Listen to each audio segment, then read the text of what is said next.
parameters, yung mga Gen Z rito, okay? Kung kaya niyong lumapit, lumapit po tayong lahat, alright? Maraming salamat po sa lahat na nandito ngayon. You know, I'd like to begin with this, although hindi pa natin nakikita yung video, but there's a particular verse in the Bible that says that God is able to let the enemies fight against themselves.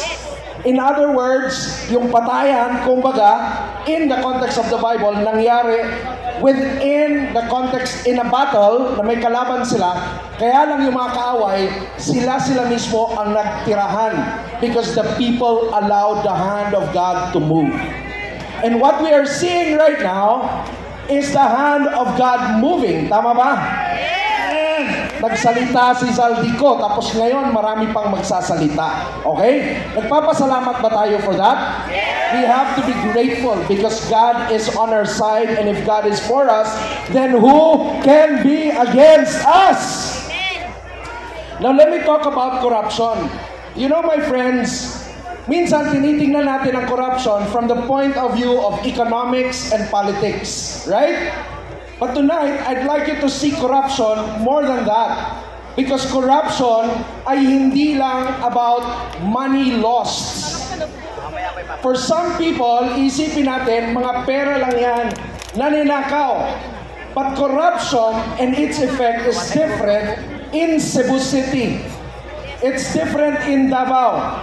It's different in areas na binaha, maraming namatay. So corruption is not just money lost for people in Cebu. It is also lives lost. Properties na tinangay at nawala. And for that, we actually need to demand accountability from our officials, and that's why nandito tayo ngayon. Tama po ba? Tama po ba? We're here for accountability. Yes or yes? Now ngayon, but I'd like to tell you something, no? Although madaling mag-demand ng accountability, at alam ko nandito ka ngayon for that reason, but walang pangil ang accountability without responsibility. Ano yung sinabi ko? Ano yung word? It's called responsibility. Kailangan po magkaroon ng responsibilidad hindi lang sa mga opisyales, kundi manggaling din sa ating lahat. Because if we don't take responsibility at sasabihin natin, wala nang mangyayari dyan, kailangan ko pang magtrabaho kasi pakakainin ko ang nagugutom kong pamilya, wala po tayong hahantungan. Alright? So ngayon, silipin po muna natin yung sinabi, kaganapan sa Quirino Grandstand. Okay? Ready na ba kayo?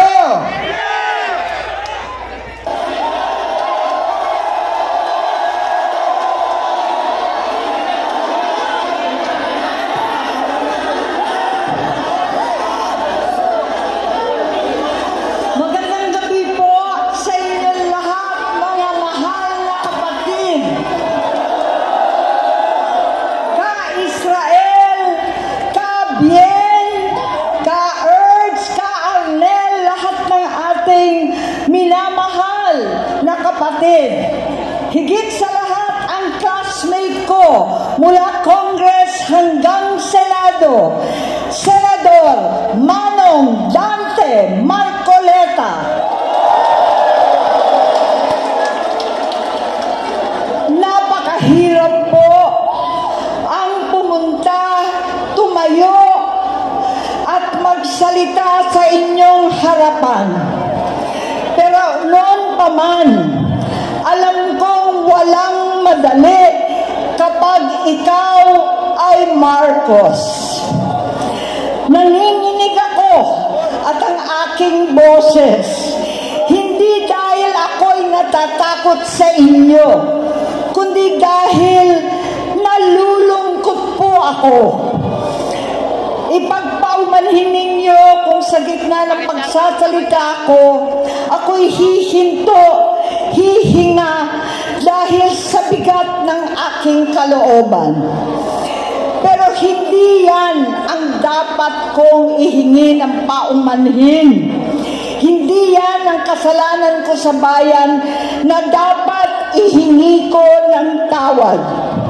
Narito po ako dahil sa tawag ng Iglesia ni Cristo para sa transparency, accountability, at hustisya. At dahil sa tawag ng sarili kong konsensya, bilang senador, bilang kapatid, bilang Pilipino. Bata pa lamang kami ni Bongbong. Alam na ng buong pamilya ang problema sa kanya.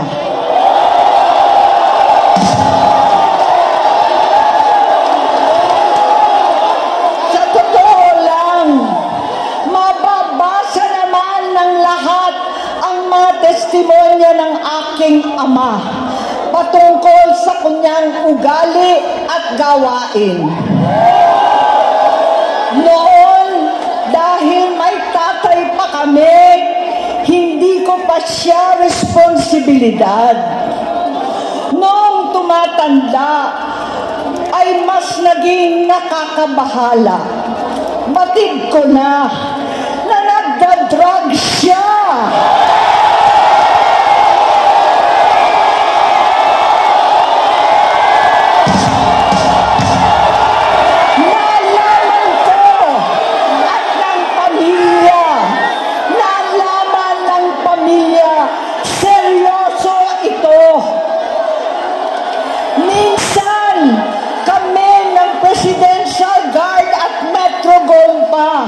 Ang naglilinis tuwing nagpa-party po sila.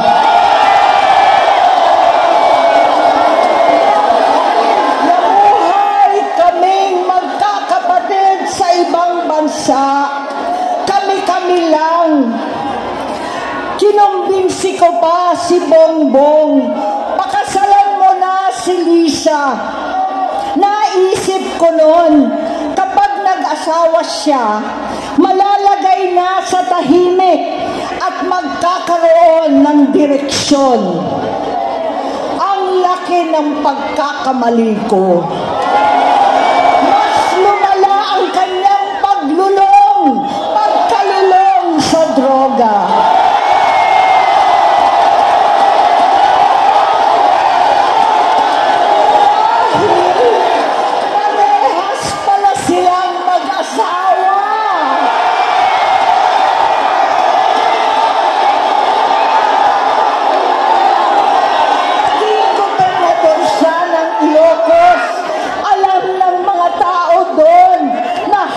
Hindi siya pumapasok.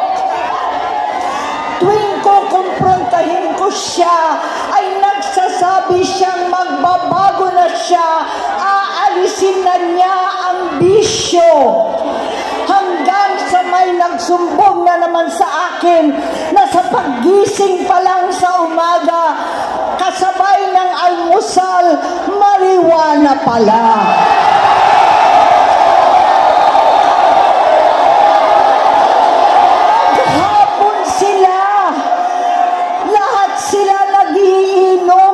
Gumagamit ng cocaine. Kasama ng asawa at barkada. Tulad ng ama ko, kinastigo ko ang mga barkada niya. Ang nasirang si Bong Dasa, si Edvi Cruz, Inigo, Tony Boy, Sap Anton, alam po ninyo yan. Sa takot ang mga pulis nila at staff dahil sa lumalalang bisyo. Inayos ko sila dahil gusto niyang ituwid ang buhay niya. Gusto niyang mag-vice-presidente. Hindi siya pinalad at lalong nagkaroon ng oras para sa bisyo. Simula noon, naging malabo sa amin ang lahat. Kaysa mag-away, bigla na lamang lumayo ang loob namin sa isa't isa. Noong 2016, kasabay ng kampanya ni dating Pangulong Duterte laban sa droga. Lumabas ang pangalan ni Bongbong sa listahan. Nakasama siya sa listahan ng mga celebrities, mga artista, Maricel Soriano at iba pa. Masinsinan kong kinausap si Pangulong Rodi. Halos manikluhod ako. Sinabi kong ayon sa kapulisan, dapat unahin, usigin ang mga pusher at saka na lamang sagipin ang mga user. Naligtas si Bongbong. Labis ang takot ko at pag-aalala. Kinausap ko siya at nagsabi siyang talagang siya ay nagbabago na. Muli at lagi, hindi ako nawalan ng pag-asa. Ako'y naniwala ulit. Mula noon na natatanggap ko na lang na balita tungkol sa kapatid ko ay regular na pagpapadoktor. Kaya kumalma naman ako. Inisip ko, totoo, dahil na-opera na ang tuhod niya sa gout. Siguro, totoo na ito. Hanggang nito, nalaman ko na tuloy ang paggamit niya sa mga party na garapalan naghakain ng droga. Pinagmamalaki pa ng mag-asawang kayang-kaya nila ang microdosing ng cocaine. Hati-hatiin daw para 4 na beses sa isang araw. Hindi mabibisto. Ang pampapadoktor, pinalabas nilang pag-stem cell. Nagpapalit daw ng dugo. Nagpapa-blood transfusion. Kayang-kaya raw. Hindi ko maintindihan ang pinagsasabi. Noong 2021, kahit papano, nagkikita kami at nagkakausap. Sumamba siya sa aking talagang hinintunan niya. Naniwala ako kasi sabi niya gusto niyang tumakbo. Ang sabi ko, tutulong ako sa abot ng aking makakaya. Ipinakilala ko si Bongbong kay Inday. Naging magkatandem sila. Pagkatapos noon ay biglang hindi na niya ako ulit kilala. Kahit si Inday, nagtataka. Bigla ako naitsapwera. Kahit ganon, nangampanya pa ako para sa kanya. Kahit si Inday na lang ang aking nakakausap. Hindi ko alam bakit ako nakaban sa headquarters nila sa Mandaluyong.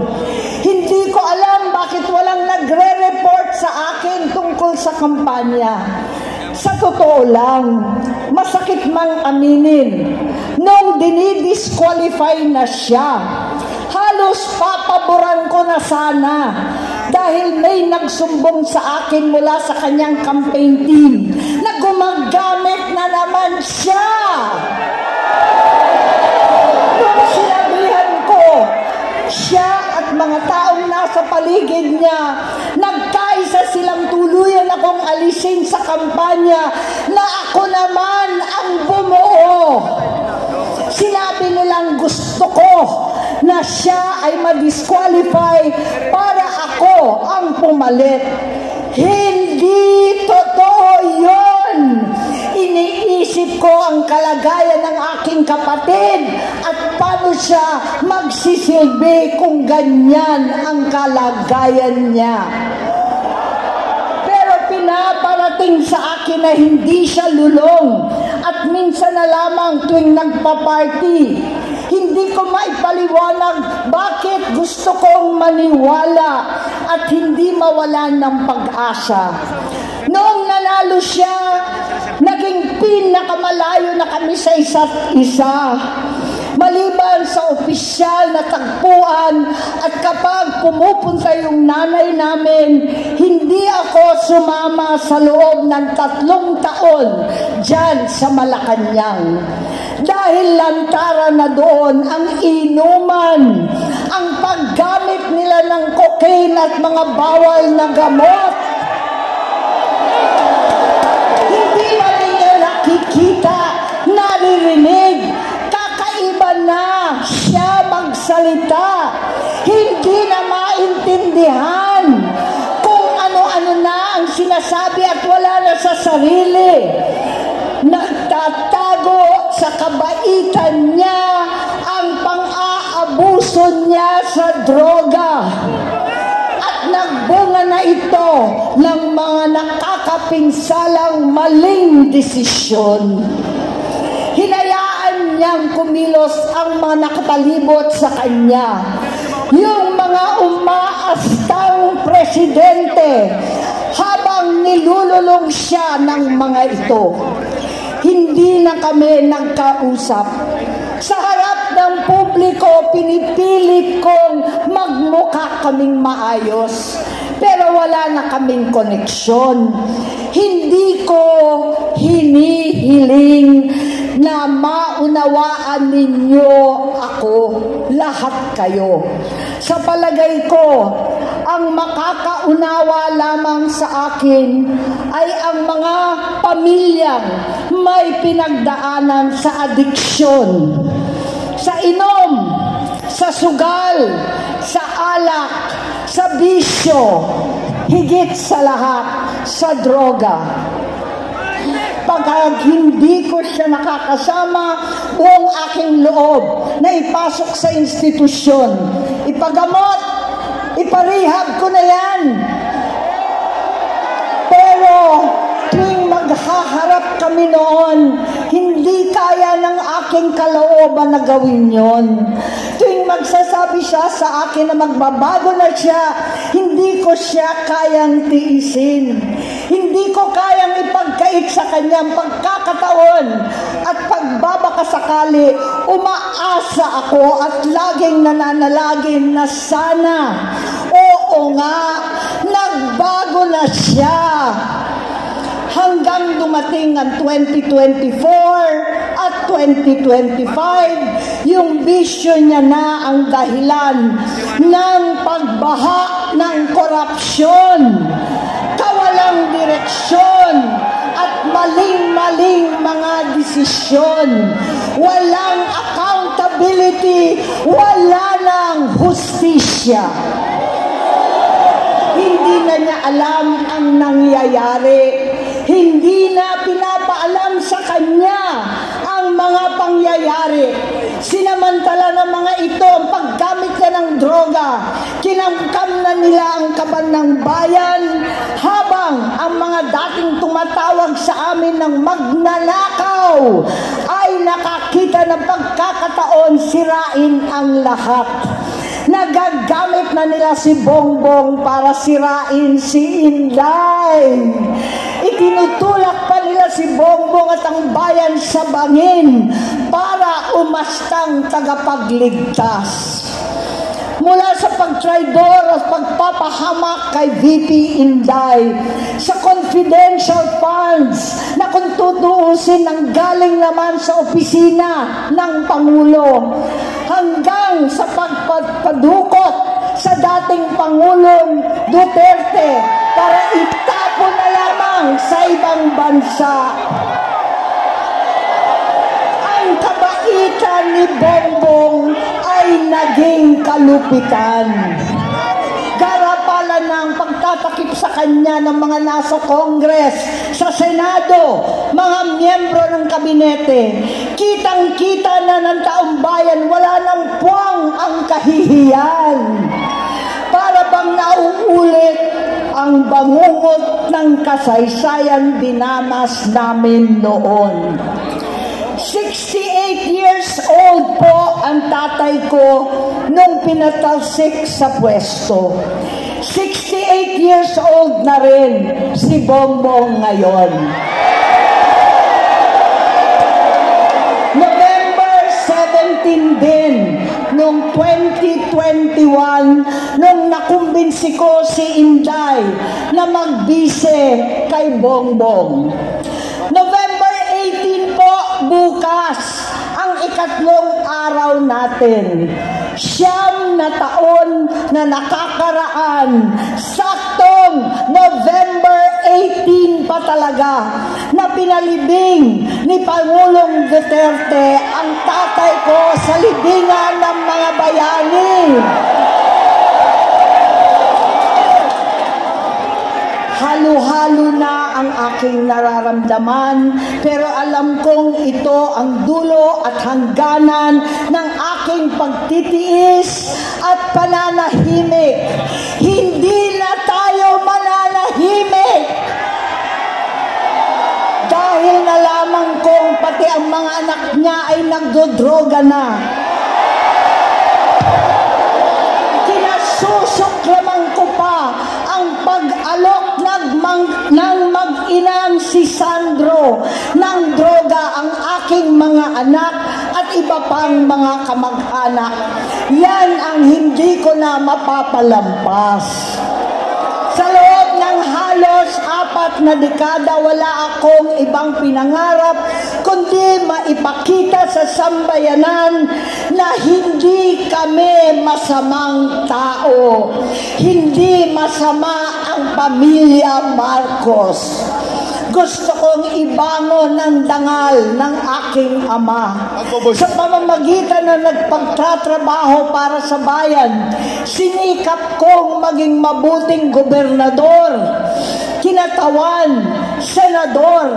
Hindi ako halos magpapahinga para makapag-iwan sana ng legasiya na kapag sinabing Marcos, nabawi na namin ang tingin sa nakaraan.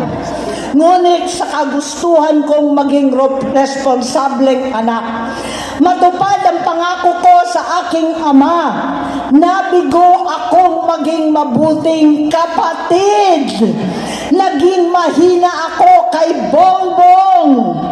Sa kapulisan at sundalo, sa lahat ng mga leader at tagapagpatupad ng batas, siya ang Pangulo natin ngayon. Sinabi ko kung anong kalagayan niya ngayon. Tulungan niyo akong mapabuti ang kanyang kalagayan. Tulungan niyo akong matulungan siya. Hindi niya ako kalaban. Ang kalaban niya ay ang sarili niya. At nadadamay ang bansa sa laban na yan. Bilang senador at lingkod bayan, batid ko ang mga problema at gaya ng bayan, alam ko rin ano ang solusyon.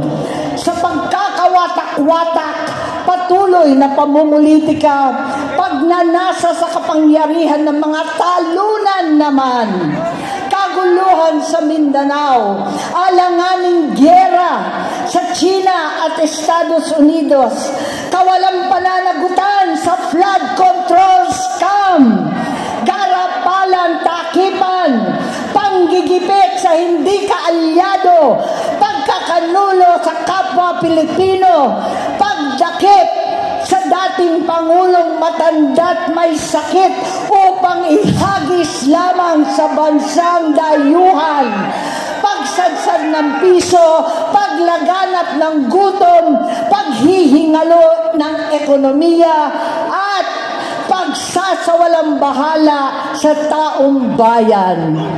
Ang delubyo at kalamidad na nagdudulot ng parusa, ang korupsyon na nauwi sa kawalan ng tiwala at hustisya sa Pilipinas, sa kanyang pamahalaan, lahat ng yan ay masusolusyonan kung ikaw, aking kapatid, magsaayos ng iyong sariling kalusugan.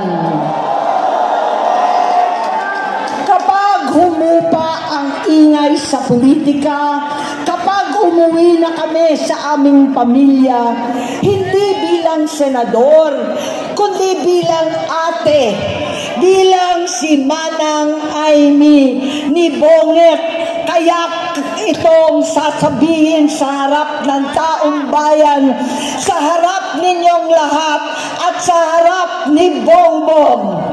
Bonget, 3 taon na tayong hindi nagkakausap. 3 taon ko nang sinusubukan muli na ako'y pakinggan. Siguro ngayon ay makakarating na buo ang gusto kong sabihin. Walang mababawasan, hindi madadagdagan. Bongbong, nag-aalala sa'yo si Manang. Tuwing nakikita kita sa TV, gusto kitang puntahan. Napakalaki ng pinagbago mo. Itsura, pagsasalita, takbo ng pag-isip.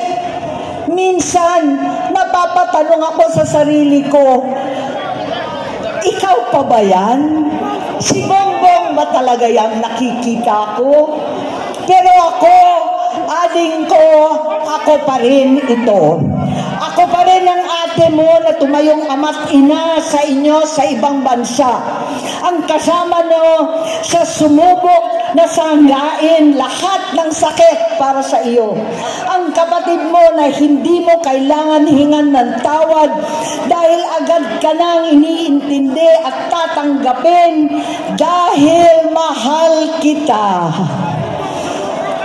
Nasa Bagong Tipan, kay Lucas, Kapitulo 17, versikulo 3 hanggang 4. Kung magkasala ang iyong kapatid, sawayin mo siya. At kung siya'y magsisi, patawarin mo siya.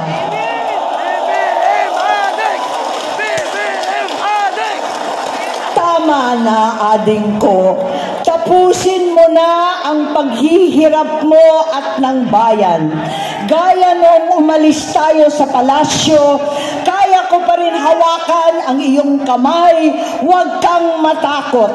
Malaki na ang dulot sa iyo ng droga. Sinisisi ko ang sarili ko dahil hindi ako nakinig sa mga sumbong. Hindi ako nakialam. Hindi ako maniwala. Pero hindi pa huli ang lahat. Tama na, ading ko. Magpahinga na tayo. Umuwi na tayo. Magpagamot, magpagaling at nangangako ako. Hindi ako malilingat. Hindi ako magkukulang. Lahat ng kasama mo ngayon, hindi natin kasama sa pinakamadilim na bahagi ng buhay natin. Kasama mo sila ngayon dahil nasa taas ka pa. Ako at ang ating mga tunay na kapatid dito sa Luneta ang kasama mo. Kahit magdilim ulit ang lahat. Talikuran mo ang iniisip at ibinubulong nilang ambisyon. Unahin na natin ang kalusugan mo. Dahil sa adiksyon, nabigyan mo ng malubhang karamdaman ang buong bansang Pilipino. Matatanda na tayo. Sakitan na si Mami. Alagaan na lang natin ang isa't isa. Kaliwat kanan man ang panghuhusga sa akin, malinaw sa aking puso na dapat mauna ang Diyos, ang bayan, pamilya at sarili. Hanggang sa mga oras na ito, Bonget, gusto kong malaman mo na hindi kita sinusukuan. Hindi ko kakayanin kung mapapahamak ka. Kaya hinihingi ko na tayo'y umuwi na, mamahinga, alang sa iyong kalusugan. Kaya kung mabigo at mawala sa iyo ang posisyon, pero hindi ko kayang mawala ka sa amin. Ayusin mo ang sarili mo. Magpagamot, alisin ang droga sa iyong sistema. Wala akong ibang gusto kundi gumaling ka, malampasan natin ito muli. Dahil wala akong ibang hinahangad bilang ate, kundi maging masaya ka, maging ligtas sa panganib, malusog, matagumpay sa buhay. Itama ang mali, labanan ang adiksyon, at ako hindi kailanman aalis sa iyong tabi. Susuporta at hindi titigil manalangin kasama ninyo dito sa Luneta at sa buong mundo. Dahil iyon naman ang tungkulin at ibig sabihin ng salitang kapatid, kapatid, mabuhay kayong magkakapatid. Maraming salamat po, Senator Amy Marcos. Hello mga kababayan!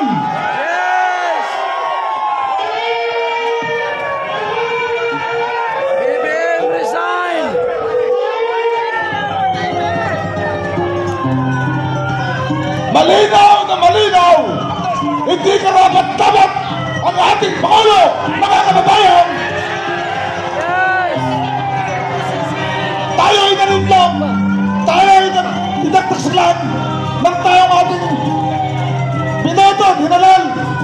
Kaya ngayon mga kababayan, klarong-klaro, itatawanan ko si General Romeo Pradez, General Staff ng Armed Forces of the Philippines.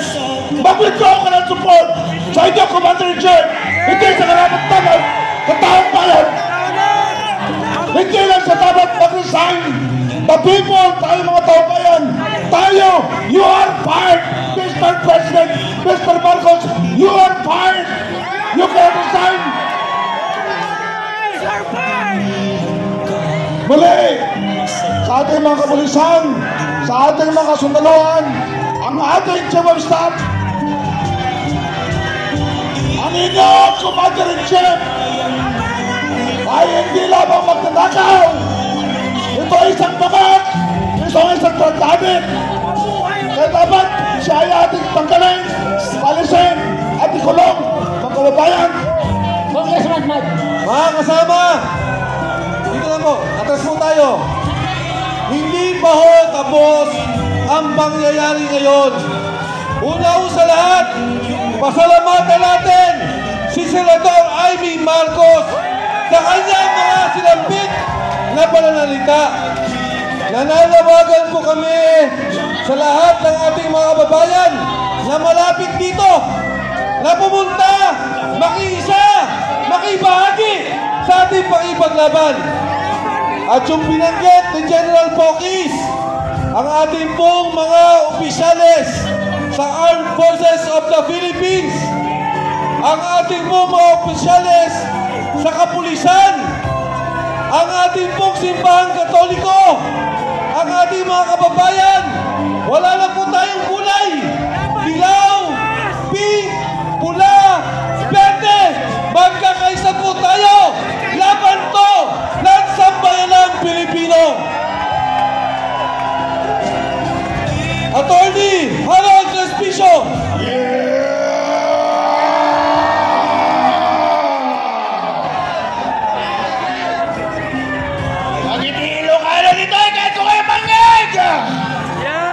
Meron ba mga Ilocano dito?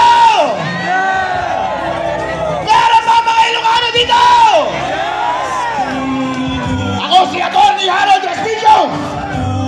Totoong Ilocano. Kita nyo naman sa aking balat. At yung mga Ilocano dyan, nakikita ko kayo kahit madilim. Ngumiti nga kayo. Yan! Ang sabi nila, meron daw solid north. Ako na mismo ang nagsasabi sa inyo, ang solid north narito na sa EDSA!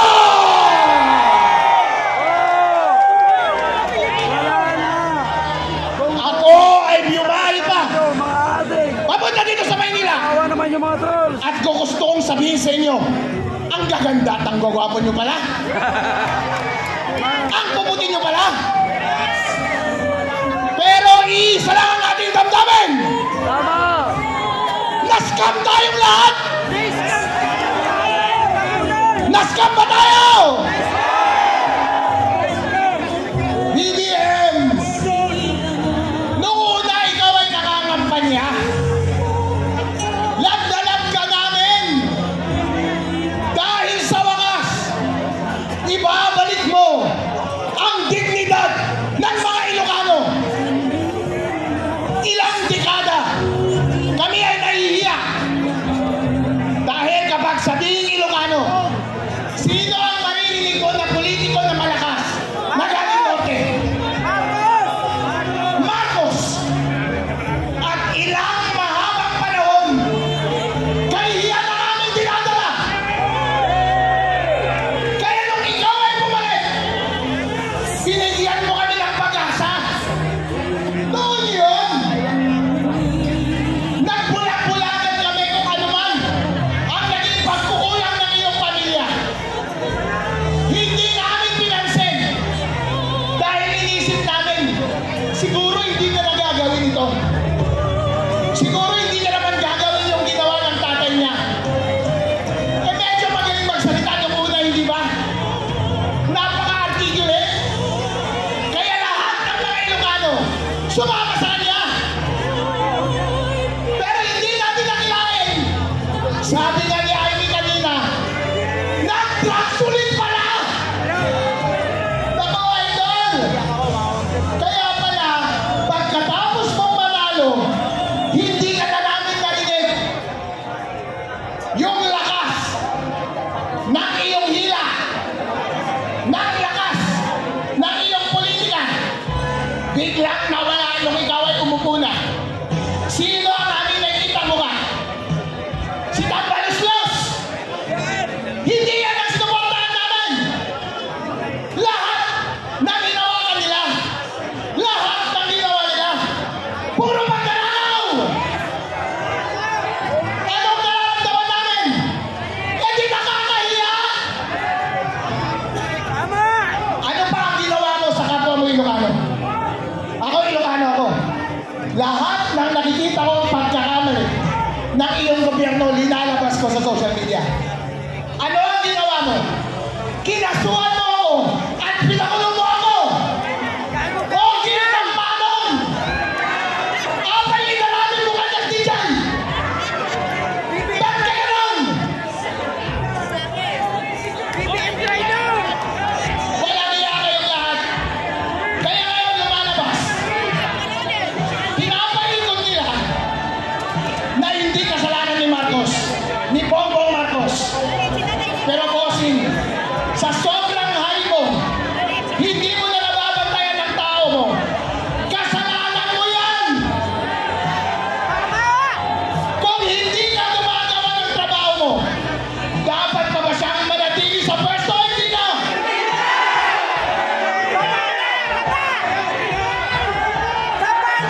Sa lahat ng mga Pilipinong may dignidad, lahat ng mga pinakamatatapang ay narito na. Kahit na sinong Pilipino na nakikita na binababoy na sila ng kanilang liderato, ng kanilang presidente, hindi na sila nilarespeto. Kahit pareho pa kayo ng salita, kahit pareho pa kayo ng maitim. Pero, kung ikaw ay garapalang kurak, ayaw ka na namin!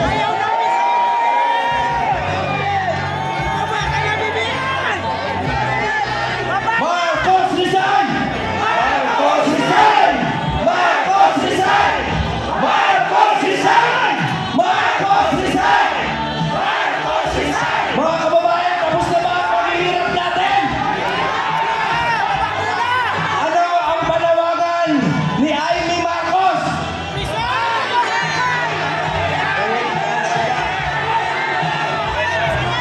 Umuwi ka raw siya. O ibig sabihin ni Amy, umalis ka na dyan.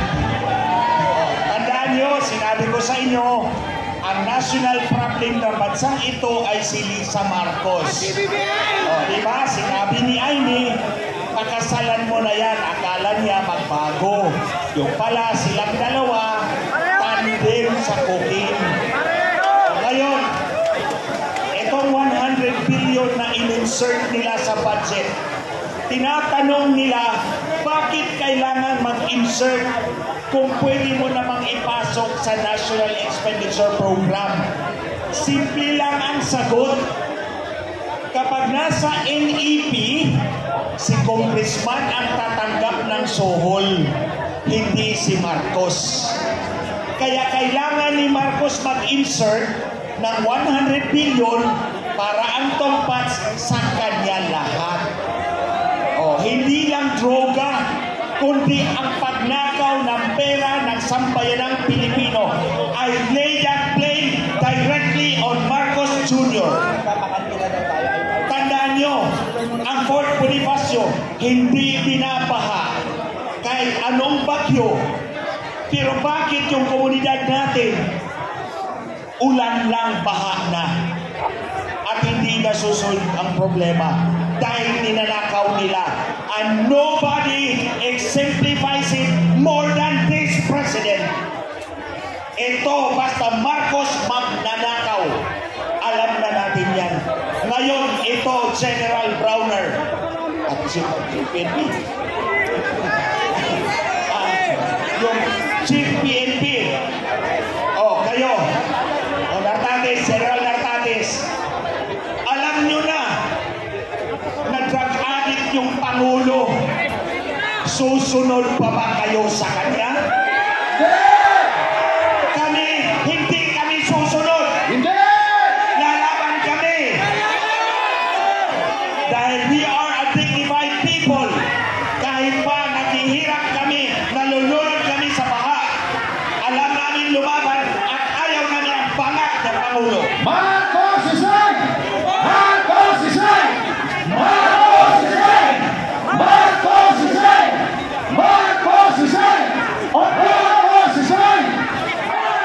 On behalf ng United People's Initiative, sa pamumuno ng General Romeo Pumis at hundreds ng military uniform personnel, maraming salamat. Ang panalo ng bayan ay dahil sa inyong lahat. Ayaw ng Diyo at yung mga kababayan natin nasa Luneta, maraming salamat po sa inyong lahat. Huling panawagan natin, General Romeo Browner, sir. Nung humarap kami sa inyo, sinabi namin lahat ng problema ng bansa sa harap ng mga senior generals from J1 to J10. Ngayon yung napatunayan na ang sinasabi ng mga retired ay tama. Ngayon, General Browner, sir, inuutosan ka ng taong bayan. Chief PNP, General Nartates, inuutosan ka ng taong bayan. Itama ninyo ang mali. Huliin ninyo ang nagkasala. Pamamain ang lahat ng nagdaaw. President Marcos, you are fired. Arestuhin si Marcos. President Marcos, you are fired. Romualdez, you are fired. Huling panawagan, magtawag pa kayo ng inyong mga kaibigan. Celebration natin ngayon hanggang bukas. Magsisindi tayo ng kandila. Magpapasalamat tayo at magdadasal tayo. Pasalamat sa ating dakilang lumikha.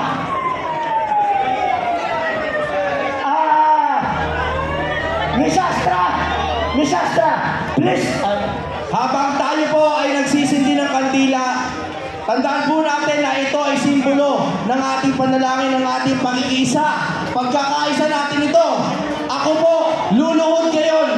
Ako po ay luluhod sa ating dakilang Panginoon una sa lahat. Pero pangalawa, lumuluhod din po ako sa mga mayayaman, sa mga edukado, sa mga businessman, sa mga bulag pa rin hanggang ngayon. Nakita niyo naman po, nag-withdraw na ng support, pati sariling kapatid. Ngayon, tayo ba ay hindi pa rin sisigaw ng Marcos resign? Marcos Isay! Marcos Isay! Hindi po nila sabihin, hindi pong inaral yan. Walang sedition dito. Tayo po ay nakikiusap hanggang tayo ay mapayapa pa.